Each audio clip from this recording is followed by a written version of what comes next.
back to the brokest guy in your room. This is your host, Chris Kushner. I'm ecstatic to have these two gentlemen here with me, Gavin and Sean. We met through a chance occurrence at a place called The Lawn here in Bali. I tend to be somebody who's always looking at, I always got my eyes open everywhere around me because I don't believe in chance occurrences. So chances are the person that you need to accomplish just what you want might sit down right next to you. That's happened to me here in frequency in Bali ever since I really started to become aware of this. So I saw Gavin kind of walking by at the lawn, and typically you got to reserve a seat. I had this little table, I had an extra seat. Saw he didn't have a place to sit, invited him to sit down, and from the moment he sat down, we start talking and realized we got a whole lot in common, coming from two different parts of the world. And then he starts telling me about Sean, who also has a whole lot in common. Everything from us being young college dropouts who chased their dreams, started a company. These guys were crazy enough to move to a different country, which is even beyond me. And Gavin found his way in hair care, Sean in fitness. Sean happens to be a type 1 diabetic, and so we've got a bit of a thing there because I struggle with Crohn's disease, and fitness and yoga in particular, in my case, really made the difference. But yeah, I don't know which one of you guys wants to go first, but kind of tell your story. And Okay, awesome. So, you know what? I'll start off with type 1 diabetes because obviously, that's something you mentioned is something that we have in common. You've Crohn's disease. I'm a type 1 diabetic.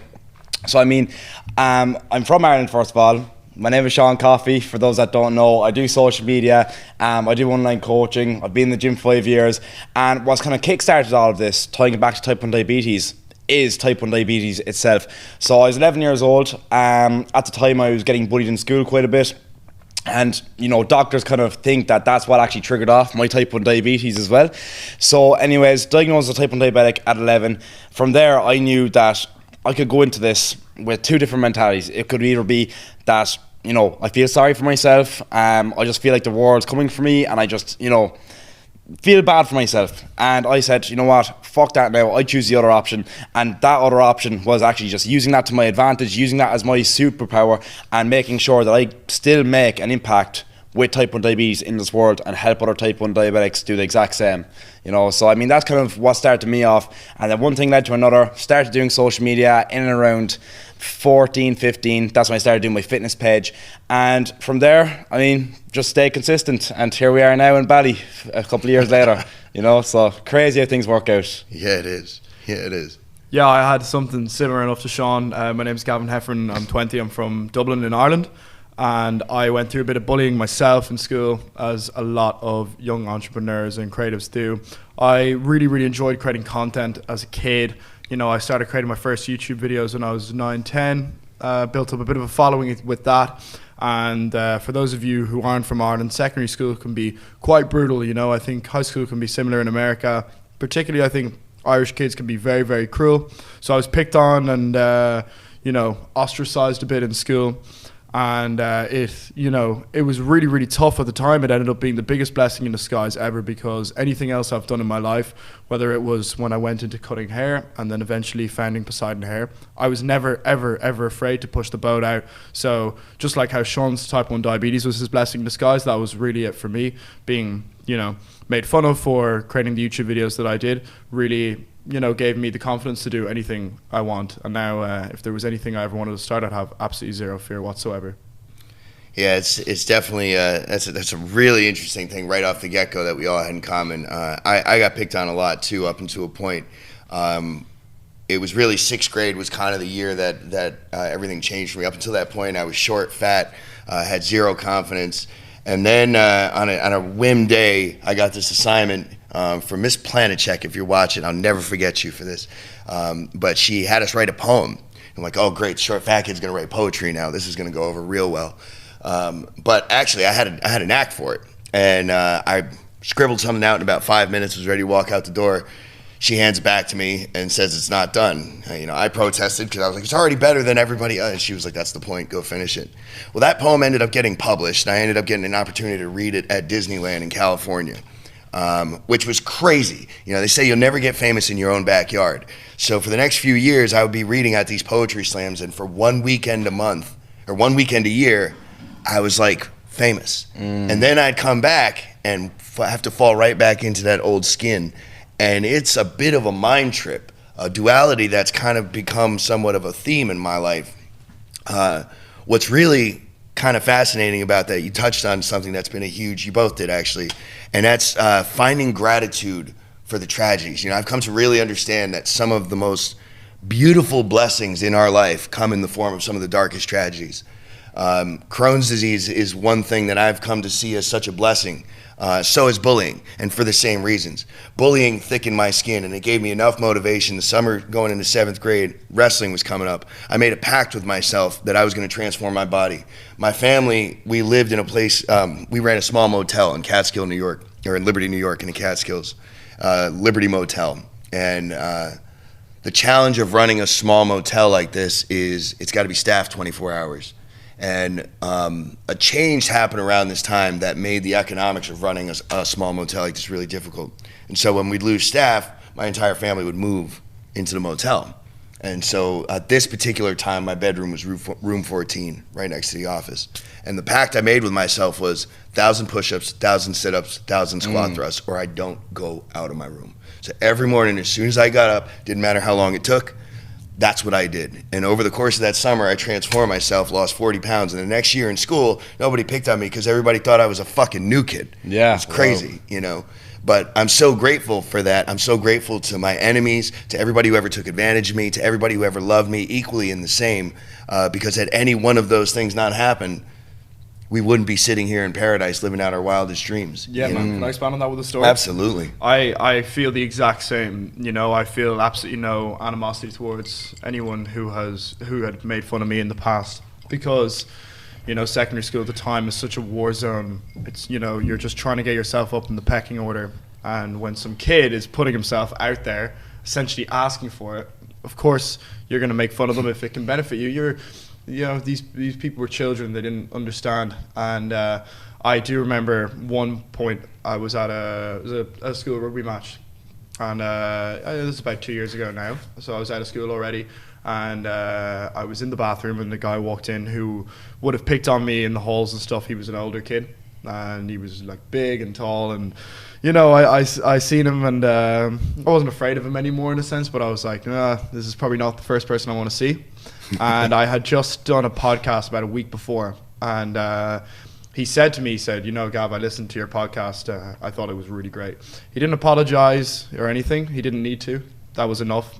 You know, in that moment, I thought that would be sort of like a gotcha, you know, but that's not what it was at all. I just had so much respect for the maturity he had to turn around, and I imagine that would have been really hard for him to you know, have the courage to say that, and I really, really appreciated it. So I agree with you there that I you know, I love everyone who will always, you know, who was making fun of me and stuff, because like you said, it shaped you into the person you are today, and it's the same with me. That's it. And you see, with me, I have like a bit of a different perspective towards it. So obviously, you know, growing up, getting bullied, it's not the best.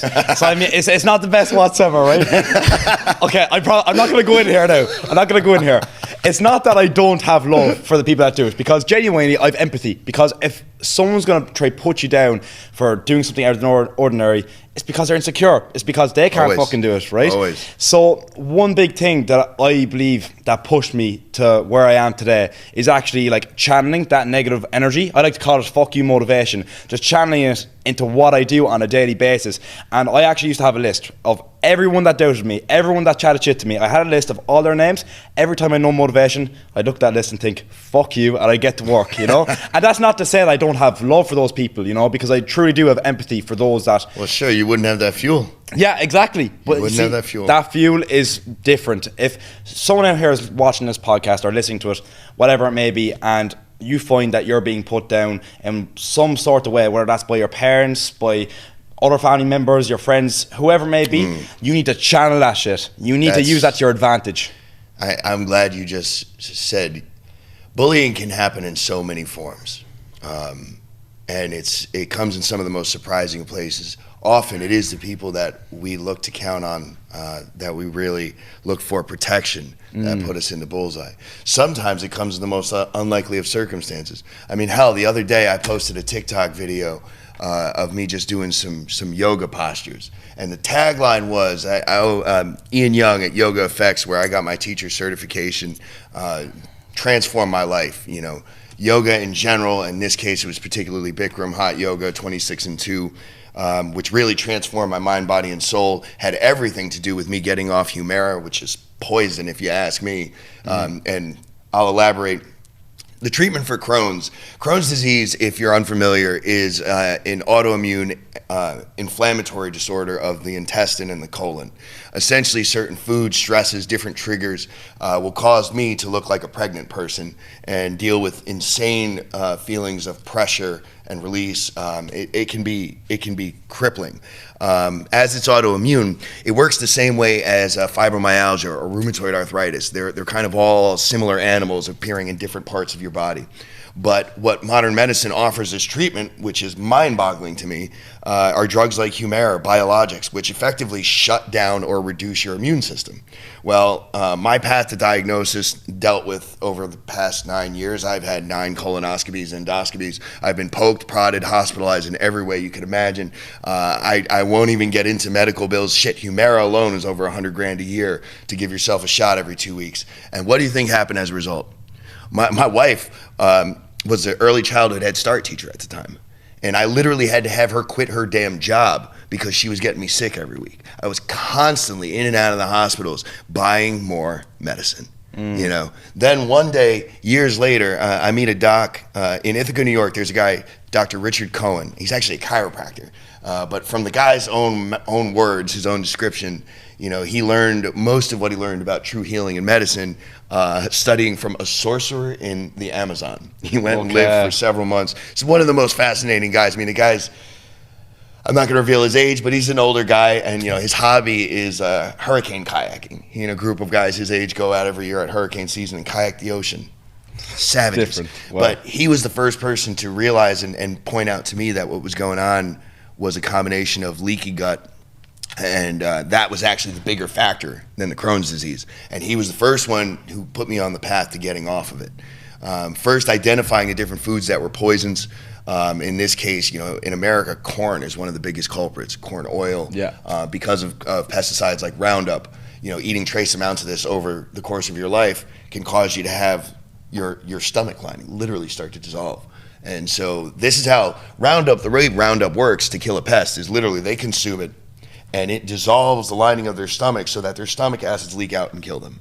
So you can imagine what happens over years and generations of American farmers plastering, you know, the corn products with this. It's so bad for me that I can't even eat meat that's corn-fed. You know, and I didn't realize that until I was here. When I came to Bali and ended up staying here for, you know, supposed to be a month, turned into 3 months, almost 4 even. What was notable was that was the first time I can recall in my life that I had months without stomach pain. Wow. The two things, I wasn't eating the shit food and I was doing yoga every day. And I learned how to breathe. I learned how to breathe through it. So what a journey in terms of, you know, and I just want to go back real quick to gratitude towards the disease. I'll be the first to say it. Having Crohn's disease, I know this might piss some people off. Some other people who are struggling with it, their disease went a different route, probably are going to have a hard time hearing this. Crohn's disease has been one of the greatest blessings in my life. It has caused me to live a disciplined life. The consequences of my misactions are so grave that they become crippling. First month of the pandemic, reveal, I own a retail wine and liquor store in Ithaca, New York. This has caused me to struggle with alcoholism. The first month of the pandemic, I watched my business. I you know, went from everything's great to planning for bankruptcy. You know, our liquor store was based. It's on a hill. It's by a college, and the college left, and so suddenly 80% of our customer base was gone. I fell into such a depression that I couldn't get off the couch.